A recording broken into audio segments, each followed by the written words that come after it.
Macaulay PH, your passion the lover channel. Mag-subscribe ka na!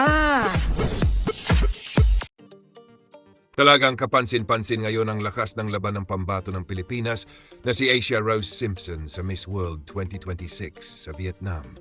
Isa sa mga dahilan, ang kaniyang Beauty with a Purpose advocacy na talagang nagustuhan at pinuri ng maraming pageant fans at netizens. Ang advocacy ni Asia ay tinatawag na SEED, isang sports and dance initiative na nakatuon sa physical, mental at emotional well-being ng mga kabataan.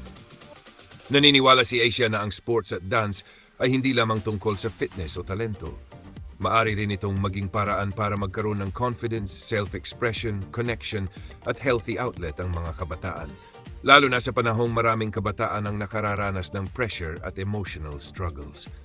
At hindi lang ito basta advocacy para kay Asia.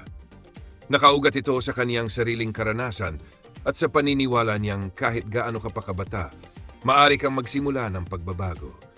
Kaya naman hindi nakapagtataka na nakuha niya ang Beauty with a Purpose Award sa Miss World Philippines na nagbigay sa kaniya ng automatic semifinal spot. Sight turn search 8. Kaya habang nagpapatuloy ang kaniyang laban sa Vietnam, mas lalo ng pson. Dahil dala hindi lamang ang ganda ng Pilipinas, kundi isang purpose na may puso at tunay na layunin. Mabuhay ka, Asia Rose.